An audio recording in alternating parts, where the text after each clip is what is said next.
বন্ধুরা, রডোডেন্ড্রন ফুলের সৌন্দর্য উপভোগ করতে করতে রওনা দিয়ে দিয়েছি দোভান থেকে এবিসির উদ্দেশ্যে। আর হোটেল ছেড়ে বেরোতেই আজ 8:45 বাজিয়ে ফেলেছি। একটু দেরিতেই আজ হাঁটা শুরু করলাম। রডোডেন্ড্রনের পাপড়ি নিচে পড়ে আছে, পুরো রাস্তা পাপড়ি মারাবো না, অসম্ভব সুন্দর লাগছে। এই না হলে রডোডেন্ড্রনের জঙ্গল আর সঙ্গে পাখির আওয়াজ।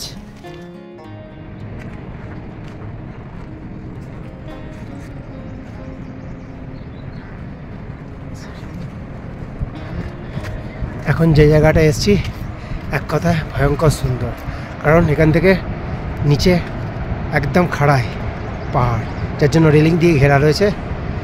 আর দূরে গর্জন করে বয়ে আসছে ওপরে বরফ থেকে সৃষ্টি ঝর্ণা, পাহাড়ি ঝর্ণা। এই যে মাউন্টেনগুলো দেখা যাচ্ছে,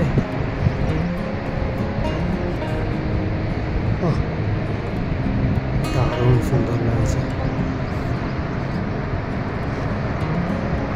আর ওই উল্টো দিকে যে লাল হয়ে রয়েছে পুরো বনটা, ওটা পুরো রডোডেন্ড্রন ফুল লাল হয়ে রয়েছে, গোলাপি হয়ে রয়েছে উল্টো দিকের জঙ্গলটা।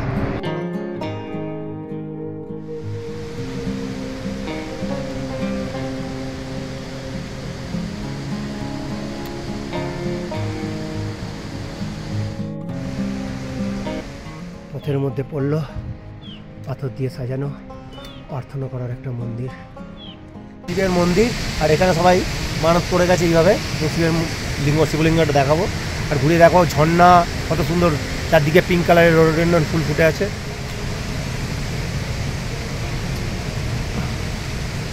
শিবজি বসে আছে এখানে, সবাই এখানে এই যে পাথর নুড়ি সাজিয়ে মানত করে গেছে। যেটা দেখালাম সেটি এই মন্দিরে প্রতিষ্ঠা করা হবে, এখনো কমপ্লিট হয়নি মন্দির, এখনো কনস্ট্রাকশনের কাজ চলছে এই মন্দিরে।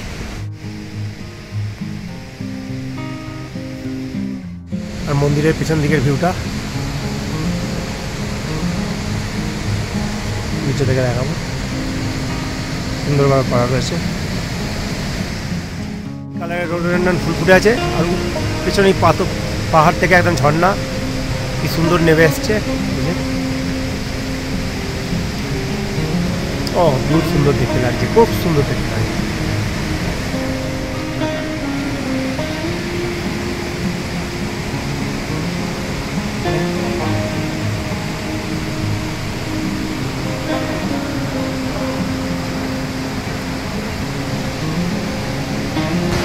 এখানে নিচে নদীও দেখা যাচ্ছে।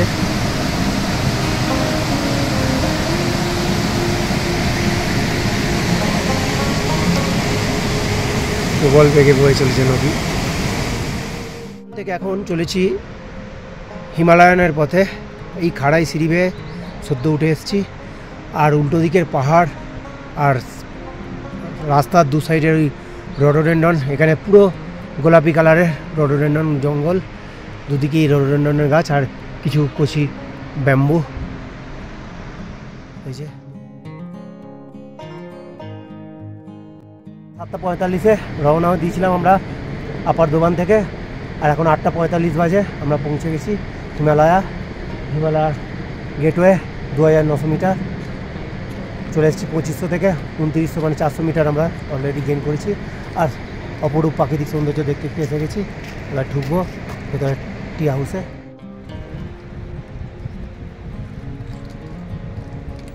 হিমালয়ান হোটেলের মেনু কার্ডটি হাতে এসেছে, পড়ে দেখছি রেড চার্টগুলি। দেউরালি যাওয়ার পথে টুকটুক করে এগোচ্ছে সব। আর এই যে দু সাইডে পিঙ্ক অ্যান্ড রেড রডোডেন্ড্রন জঙ্গল, চারদিকে ফুল ফুটে আছে, খুব সুন্দর। এই হলো রাস্তা, এই রাস্তা ধরে উঠে এসেছি। আর এই রাস্তার ধারের পাথরগুলো দিয়ে বরফ গলা জল টসছে।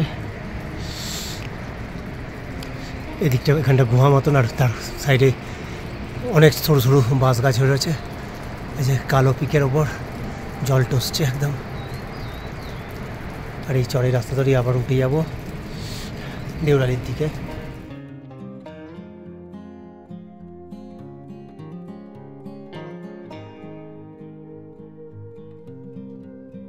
এই যে বোল্ডারগুলো পড়ে আছে দেখছেন, এই গোটা বোল্ডার এইরকমই রাস্তা, পুরো রাস্তাটাই দেউরালি যাওয়ার এরকম বোল্ডার জোন। রাস্তা বলতে কিছু নেই, বোল্ডারের ফাঁকে ফাঁকে পা দিয়ে, বোল্ডারের ওপর পা দিয়ে পুরো চড়াইয়েও উঠে যেতে হবে। যেমন সৌন্দর্য তেমন কঠিনত্ব আছে, প্রচণ্ড কঠিন এই রাস্তায় হাঁটা। ওই যে দূরে আমাদের সঙ্গী সাথীরা এখনও আসছে বোল্ডার পেরিয়ে পেরিয়ে, ওপর থেকে টপ টপ করে জল পড়ছে, নিচেটা পুরো ফাঁকা গুহা, পাহাড়ের একটা খাঁজ পুরো ঝুলছে, সবাই রেস্ট নিচ্ছে একটুখানে।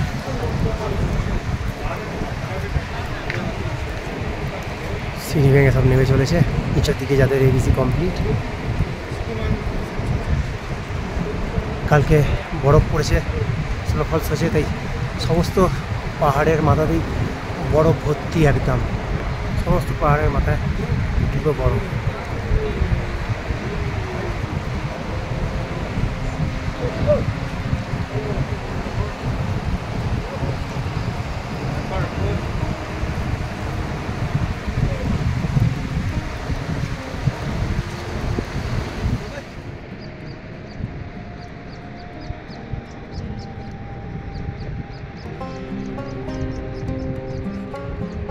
হাজার হাজার ফুটের ওয়াটারফলস, 200-300 নয়, কয়েক হাজার ফুট উঁচু থেকে এই জলরাশি নিচে পড়ছে। তার গর্জন কি! চলার পথে প্রথম বরফের গ্লেসিয়ার, দেউরালি গ্লেসিয়ার, এটাই। এই যে গ্লেসিয়ারের প্রতি হেঁটে আসছে, আর নিচে দিয়ে পুরো খরস্রোতা নদীর আকারে জল বয়ে চলেছে।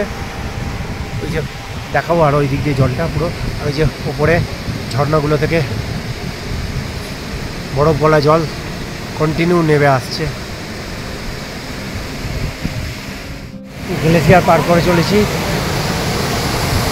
বললে পুরো ছবি হয়ে যাব। আর এই যে গাইডরা সমস্ত গ্লেসিয়ার পার করে দিচ্ছে হাত ধরে ধরে, ওই দুটো কাঠের ওপর দিয়ে বেরোতে হচ্ছে গ্লেসিয়ারের এই ঝর্ণার জল। ভয়ঙ্কর, মারাত্মক ভয়ঙ্কর বেরোতে হচ্ছে। ওই যে পাথর এনে এনে জলের ধারার ওপর ফেলে ফেলে রাস্তা তৈরির চেষ্টা করছে। এখানে একটা পাথর কমসে কম 50 কেজির ওপর ওজন আছে, কারণ তা নাহলে যাওয়া ফেরা অসম্ভব।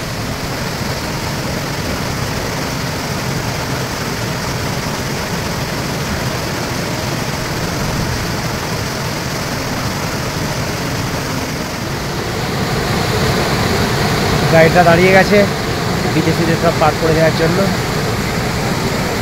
এই রাস্তা প্রচুর মানুষ জমে গেছে, কারণ এটা পেরোতে পারছে না।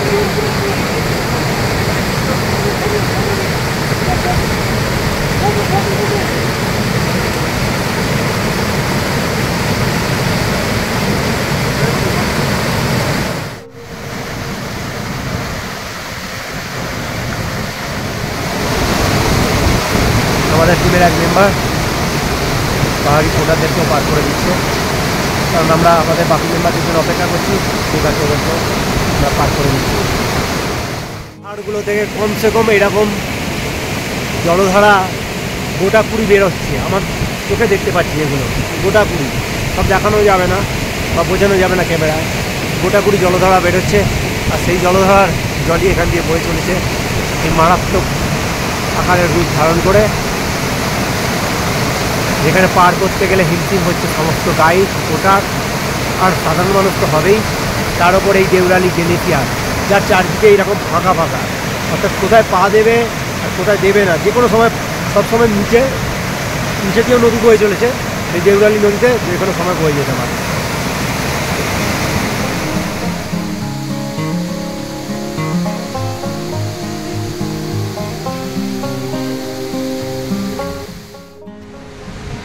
দেউরালি 200 মিটার চলে এলাম।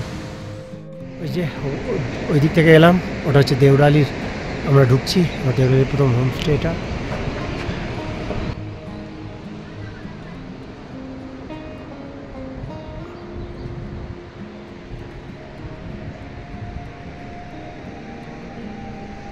এগিয়ে যাবো আগের দিকে, দেউরালির ওপর দিকে। দেউরালিতে আমাদের লাঞ্চের ব্যবস্থা হচ্ছে। আমাদের 3 টাইমের 3 রকম আইটেম হচ্ছে, সকালে ছাতু, বেলায় ম্যাগি আর রাত্রিরে ব্রেড। আমাদের ওপেন কিচেনের ভিউ, কোথায় আমরা রান্না করছি খাচ্ছি। মাউন্টেনের চূড়া বরফ জমে রয়েছে, এখন একটু ফগি হয়ে গেছে। যে মারাত্মক রাস্তা, ভয়ঙ্কর ভয়ঙ্কর, কোনো রাস্তার কোনো ব্যাপারই নেই। এই যে ঊর্ধ্বশ্বাসে জল নিচে নামছে, আর এ পাশে পুরো গ্লেসিয়ার, একদম পিচ্ছিল গ্লেসিয়ার, হাত ধরাও যাবে না যে অপর পাশ থেকে আমরা কেউ হাত ধরবো। নিজেকেই বসে বসে চলে চলে আসতে হবে, গেতে গেতে গেতে গেতে স্টিক গেতে গেতে, হ্যাঁ স্টিক গেতে গেতে, পায়ে পায়ে ছাপে, হ্যাঁ দুটো হাতি কাজে লাগে, বডি যতটা সম্ভব নিচে করে।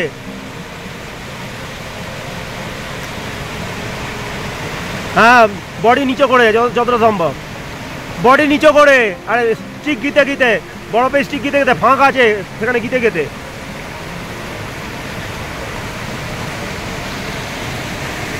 পুরো গ্লেসিয়ার এটা, আর ওপর থেকে ওই যে প্রবল বেগে যে জলটা নেমে আসছে সেটাই এইখান দিয়ে বেরোচ্ছে, সেটাই আমরা পার করে এলাম। একে বলে খাড়াই পাহাড়, একদম তেলা, কোনো ঢাল নেই, একদম পুরো তেলা উঠে চলে গেছে, একদম চট্টান, হাজার হাজার হাজার ফুট উঠে গেছে একদম ডাইরেক্ট।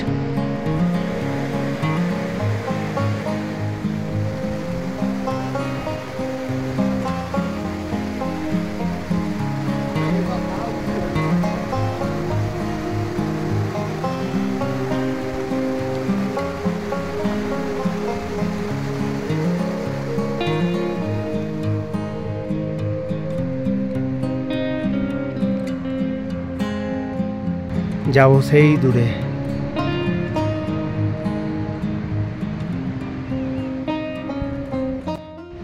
চলার পথে এরকম ছোটো ছোটো বেশ কিছু গুহা লক্ষ্য করছি, জন্তু জানোয়ার রাতের দিকে আশ্রয় না। এখান থেকে দেখে বোঝা মুশকিল রাস্তা কতটা দুর্গম, প্রচণ্ড দুর্গম রাস্তা, আর তার উপর এই বুলেটের মতন আসা স্নোফলস। ফল থেকে বাঁচবার জন্য এখন একটু এই পাথরের তলায় আশ্রয় নিয়েছি, আর আমার উল্টো দিকের মাউন্টেনটা দেখাবো, ঘুরিয়েই দেখাবো। পুরো বরফে ঢেকে আছে, একদম বরফ। আমাদের স্যার কোনো মিত্র এগিয়ে চলে এসেছে আমাদের কাছাকাছি, তো একটু গুহাতে আশ্রয় নেবে। খুব জোরে স্নোফল হচ্ছে, আর এসে গেছি মচ্ছরপুচ্ছে বেস ক্যাম্প। ওই যে সামনেই মচ্ছরপুচ্ছে বেস ক্যাম্প, যাবো মাথায় নিয়ে চলে এসেছি মচ্ছরপুচ্ছে বেস ক্যাম্প। মূল স্নোফলস মাথায় নিয়ে ঢুকছি মচ্ছরপুচ্ছে বেস ক্যাম্প টি হাউসে। পেছন দিকে পুরো পাহাড় যেটা বরফে ঢাকা, তা দেখাই যাচ্ছে না, শুধুই ধোঁয়া, আর সেখান থেকে শুধু স্নোফলস হচ্ছে। এই যে স্নোফলস হচ্ছে পুরো করে স্নো, আর কিছুক্ষণের মধ্যে স্নোতে ভরে যাবে পুরো এলাকা। স্নোগুলো পড়ে ভাঙছে কীরকম, প্রবল বেগে তুষারপাত চলছে, ও একদম স্নোতে ভরে গেছে। প্রচণ্ড স্নোফলসের মধ্যে আমাদের আরও দুজন মেম্বার আস্তে আস্তে ঢুকছে, আর স্নো তো দেখাই যাচ্ছে দু সাইডে স্নো, আনন্দ করছে, এই স্নোতে আনন্দও করছে, এত স্নো। হ্যাঁ, আর এই যে পিছনের পাহাড়ের স্নোটাও দেখাও সঙ্গে। বন্ধুরা, 2600 মিটার উচ্চতায় অবস্থিত দোভান থেকে পথ চলা শুরু করেছিলাম। 7 ঘন্টার কঠিন চড়াই পথ অতিক্রম করে উঠে এসেছি 3700 মিটার উচ্চতায় অবস্থিত এই মচ্ছরপুচ্ছে বেস ক্যাম্পে। আজ প্রায় 1100 মিটার বা 3600 ফুট চড়াই চড়েছি। বন্ধুরা, এই প্রবল তুষারপাত না হলে আমরা আজ অন্নপূর্ণা বেস ক্যাম্পে রাত কাটাতাম। এখান থেকে এবিসি ক্যাম্পে যেতে আর ঘন্টা দুয়েকের মতন সময় লাগতো। এখন বিকাল 4টে বাজে, সন্ধ্যার মধ্যে আমরা আরামসে পৌঁছে যেতাম।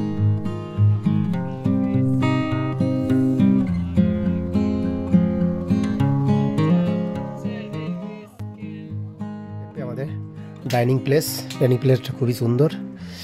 আর আমরা খাবো আজকে এই যে ডাল, ভাত, সবজি, আলু ভাজা, এটা হচ্ছে চাটনি, আর একটা ওটা পাঁপড় ভাজা টাইপের, আর ওখানে একটা সবজি আছে কিছু। এই হলো আজকে আমাদের খাবারের আইটেম। অনেক দিন বাদে ভাত খাবো আজকে, কারণ শুকনো খাবার খেয়ে গিয়েই চলছে। কাল সকালে সানরাইজ দেখার জন্য আমাদের রাত্রি থাকতে উঠতে হবে, তাই আজ একটু তাড়াতাড়ি খাওয়া দাওয়া সেরে শুয়ে পড়ব। গুড নাইট বন্ধুরা। ভোর 4টের সময় আমরা সব হেড টর্চে লাইট জেলে এই যে রওনা দিচ্ছি সানরাইজ দেখবো বলে অন্নপূর্ণার অঙ্গনে। রাত 4টে থেকে টর্চের আলোয় পাহাড় চড়ার ভিডিও নিয়ে ফিরছি পরের পর্বে।